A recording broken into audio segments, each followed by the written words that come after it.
Edward I, also known as Edward Longshanks and the Hammer of the Scots, was King of England from 1272 to 1307. The first son of Henry III, Edward was involved early in the political intrigues of his father's reign, which included an outright rebellion by the English barons. In 1259, he briefly sided with the baronial reform movement, supporting the provisions of Oxford. After reconciliation with his father, however, he remained loyal throughout the subsequent armed conflict, known as the Second Barons' War. After the Battle of Lewes, Edward was hostage to the rebellious barons, but escaped after a few months and joined the fight against Simon de Montfort. Montfort was defeated at the Battle of Evesham in 1265, and within 2 years the rebellion was extinguished. With England pacified, Edward joined the Ninth Crusade to the Holy Land.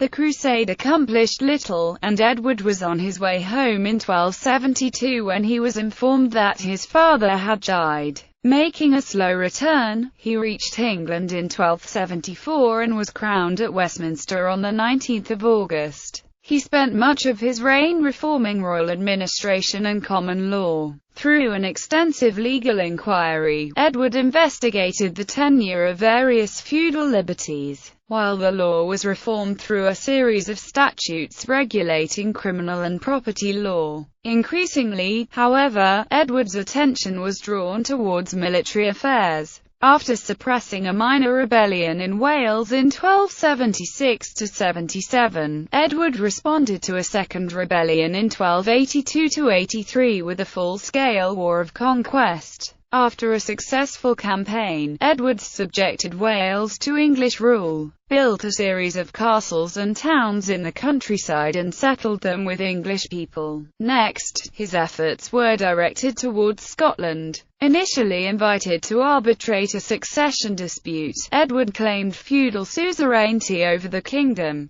In the war that followed, the Scots persevered, even though the English seemed victorious at several points. At the same time, there were problems at home. In the mid-1290s, extensive military campaigns required high levels of taxation, and Edward met with both lay and ecclesiastical opposition. These crises were initially averted, but issues remained unsettled. When the king died in 1307, he left to his son, Edward II, an ongoing war with Scotland and many financial and political problems. Edward I was a tall man for his era, hence the nickname, Longshanks. He was temperamental, and this, along with his height, made him an intimidating man, and he often instilled fear in his contemporaries. Nevertheless, he held the respect of his subjects for the way he embodied the medieval ideal of kingship, as a soldier, an administrator and a man of faith. Modern historians are divided on their assessment of Edward I.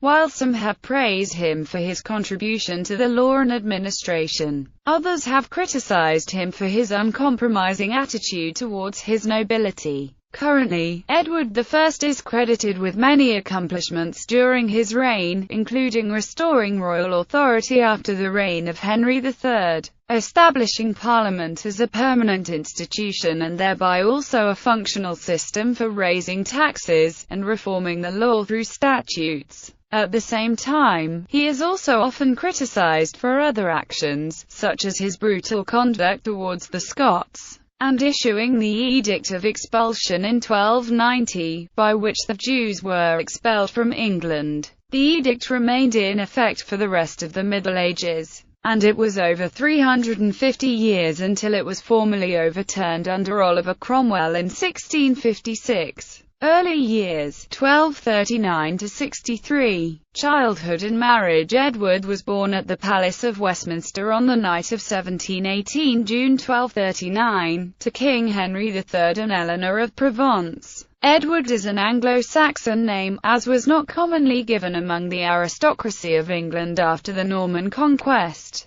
But Henry was devoted to the veneration of Edward the Confessor, and decided to name his firstborn son after the saint. Among his childhood friends was his cousin Henry of Almaine, son of King Henry's brother Richard of Cornwall. Henry of Almaine would remain a close companion of the prince, both through the civil war that followed, and later during the Crusade. Edward was in the care of Hugh Giffard, father of the future Chancellor Godfrey Giffard, until Bartholomew Peccei took over at Giffard's death in 1246. There were concerns about Edward's health as a child, and he fell ill in 1246, 1247, and 1251. Nonetheless, he became an imposing man. At 6 feet 2 inches he towered over most of his contemporaries, and hence perhaps his epithet, Longshanks, meaning long legs, or long shins. The historian Michael Prestwich states that his long arms gave him an advantage as a swordsman, long thighs one as a horseman. In youth, his curly hair was blonde, in maturity it darkened, and in old age it turned white. His features were marred by a drooping left eyelid. His speech, despite a lisp, was said to be persuasive. In 1254, English fears of a Castilian invasion of the English province of Gascony induced Edward's father to arrange a politically expedient marriage between his 14-year-old son and Eleanor, the half-sister of King Alfonso X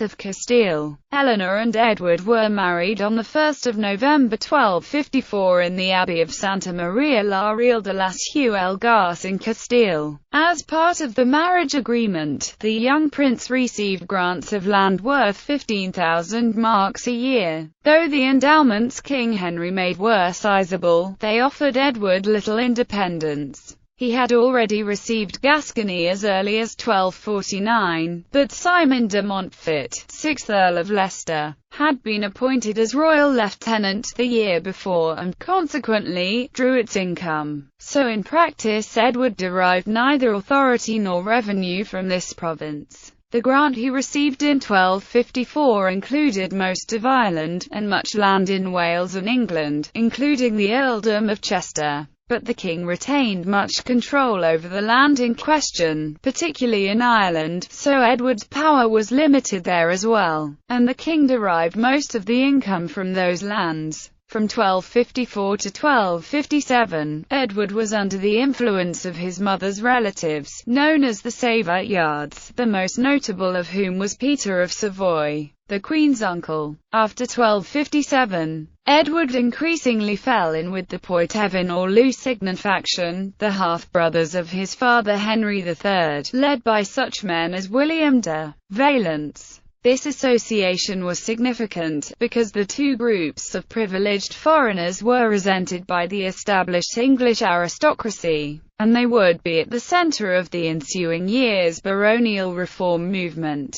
There were tales of unruly and violent conduct by Edward and his Lusignan kinsmen, which raised questions about the royal heir's personal qualities. The next years would be formative on Edward's character. Early ambitions. Edward had shown independence in political matters as early as 1255, when he sided with the Solar family in Gascony, in the ongoing conflict between the Solar and Colomb families. This ran contrary to his father's policy of mediation between the local factions. In May 1258, a group of magnates drew up a document for reform of the king's government, the so-called Provisions of Oxford, largely directed against the Lusinians. Edward stood by his political allies and strongly opposed the provisions. The reform movement succeeded in limiting the Lusignan influence, however, and gradually Edward's attitude started to change. In March 1259, he entered into a formal alliance with one of the main reformers, Richard de Clare, Earl of Gloucester. Then, on 15 October 1259, he announced that he supported the barons' goals, and their leader, Simon de Montfort. The motive behind Edward's change of heart could have been purely pragmatic. Montfort was in a good position to support his cause in Gascony. When the king left for France in November, Edward's behavior turned into pure insubordination. He made several appointments to advance the cause of the reformers, causing his father to believe that his son was considering a coup d'état. When the king returned from France, he initially refused to see his son. but through the mediation of the Earl of Cornwall and the Archbishop of Canterbury, the two were eventually reconciled. Edward was sent abroad, and in November 1260 he again united with the Lusignans, who had been exiled to France. Back in England, early in 1262, Edward fell out with some of his former Lusignan allies over financial matters. The next year, King Henry sent him on a campaign in Wales against Llywelyn ap Gruffydd, with only limited results. Around the same time, Simon de Montfort, who had been out of the country since 1261, returned to England and reignited the baronial reform movement. It was at this pivotal moment, as the king seemed ready to resign to the barons' demands, that Edward began to take control of the situation. Whereas he had so far been unpredictable and equivocating, from this point on he remained firmly devoted to protecting his father's royal rights. He reunited with some of the men he had alienated the year before, among them his childhood friend, Henry of Almaine, and John de Warenne, Earl of Surrey, and retook Windsor Castle from the rebels. Through the arbitration of King Louis IX of France, an agreement was made between the two parties. This so-called Mise of Amiens was largely favourable to the royalist side, and laid the seeds for further conflict. Civil War and Crusades, 1264–73. Second Barons' War. The years 1264 to 1267 saw the conflict known as the Second Barons' War, in which baronial forces led by Simon de Montfort fought against those who remained loyal to the king. The first scene of battle was the city of Gloucester, which Edward managed to retake from the enemy. When Robert de Ferrers, Earl of Derby, came to the assistance of the rebels, Edward negotiated a truce with the Earl, the terms of which he later broke. Edward then captured Northampton from Montfort's son Simon, before embarking on a retaliatory campaign against Derby's lands. The baronial and royalist forces finally met at the Battle of Lewes, on 14 May 1264. Edward, commanding the right wing, performed well, and soon defeated the London contingent of Montfort's forces. Unwisely, however, he followed the scattered enemy in pursuit, and on his return found the rest of the royal army defeated. By the agreement known as the Mise of Lewes, Edward and his cousin Henry of Almaine were given up as hostages to Montfort. Edward remained in captivity until March, and even after his release he was kept under strict surveillance. Then, on 28 May, he managed to escape his custodians and joined up with the Earl of Gloucester, who had recently defected to the king's side. Montfort's support was now dwindling, and Edward retook Worcester and Gloucester with relatively little effort. Meanwhile, Montfort had made an alliance with Llywelyn and started moving east to join forces with his son Simon. Edward managed to make a surprise attack at Kenilworth Castle, where the younger Montfort was quartered, before moving on to cut off the Earl of Leicester. The two forces then met at the second great encounter of the Barons' War, the Battle of Evesham, on 4 August 1265. Montfort stood little chance against the superior royal forces, and after his defeat he was killed and mutilated on the field. Through such episodes as the deception of Derby at Gloucester, Edward acquired a reputation as untrustworthy. During the summer campaign, though, he began to learn from his mistakes, and acted in a way that gained the respect and admiration of his contemporaries. The war did not end with Montfort's death, and Edward participated in the continued campaigning. At Christmas, he came to terms with the younger Simon de Montfort and his associates at the Isle of Axholme in Lincolnshire, and in March he led a successful assault on the Cinque Ports. A contingent of rebels held out in the virtually impregnable Kenilworth Castle and did not surrender until the drafting of the conciliatory dictum of Kenilworth. In April it seemed as if Gloucester would take up the cause of the reform movement, and civil war would resume. But after a renegotiation of the terms of the dictum of Kenilworth, the parties came to an agreement. Edward, however, was little involved in the settlement negotiations following the wars. At this point his main focus was on planning his forthcoming crusade. Crusade and accession. Edward took the Crusaders' cross in an elaborate ceremony on 24 June 1268, with his brother Edmund and cousin Henry of Almaine. Among others who committed themselves to the Ninth Crusade were Edward's former adversaries, like the Earl of Gloucester, though de Clare did not ultimately participate. With the country pacified, the greatest impediment to the project was providing sufficient finances. King Louis IX of France, who was the leader of the crusade, provided a loan of about £17,500. This, however, was not enough. The rest had to be raised through a tax on the laity, which had not been levied since 1237. In May 1270, Parliament granted a tax of a 20th, in exchange for which the king agreed to reconfirm Magna Carta, and to impose restrictions on Jewish money lending. On 20 August Edward sailed from Dover for France. Historians have not determined the size of the force with ever certainty, but Edward probably brought with him around 225 knights and altogether less than 1,000 men. Originally, the Crusaders intended to relieve the beleaguered Christian stronghold of Acre, but Louis had been diverted to Tunis. The French king and his brother Charles of Anjou, who had made himself king of Sicily,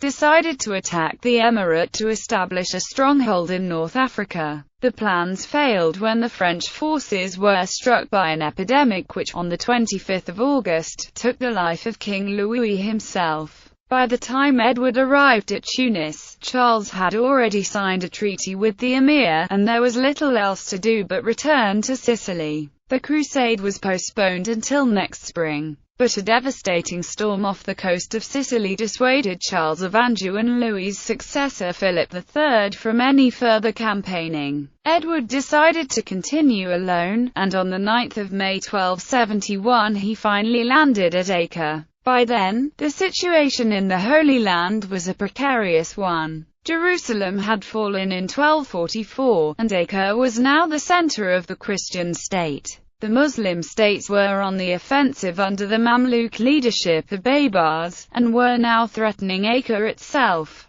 Though Edward's men were an important addition to the garrison, they stood little chance against Baybars' superior forces, and an initial raid at nearby St. Georges de l'Abbaye in June was largely futile. An embassy to the Ilkhan Abakar of the Mongols helped bring about an attack on Aleppo in the north, which helped to distract Baybars' forces. In November, Edward led a raid on Kakan, which could have served as a bridgehead to Jerusalem. But both the Mongol invasion and the attack on Kakan failed. Things now seemed increasingly desperate, and in May 1272, Hugh III of Cyprus, who was the nominal king of Jerusalem, signed a 10-year truce with Baybars. Edward was initially defiant, but an attack by a Muslim assassin in June forced him to abandon any further campaigning. Although he managed to kill the assassin, he was struck in the arm by a dagger feared to be poisoned, and became severely weakened over the following months. It was not until the 24th of September that Edward left Acre. Arriving in Sicily, he was met with the news that his father had died on the 16th of November. Edward was deeply saddened by this news, but rather than hurrying home at once, he made a leisurely journey northwards. This was partly due to his health still being poor, but also due to a lack of urgency. The political situation in England was stable after the mid-century upheavals, and Edward was proclaimed king at his father's death, rather than at his own coronation, as had until then been customary. In Edward's absence, the country was governed by a royal council, led by Robert Bernal. The new king embarked on an overland journey through Italy and France, where among other things, he visited the Pope in Rome and suppressed a rebellion in Gascony. Only on the 2nd of August 1274 did he return to England, and was crowned on the 19th of August.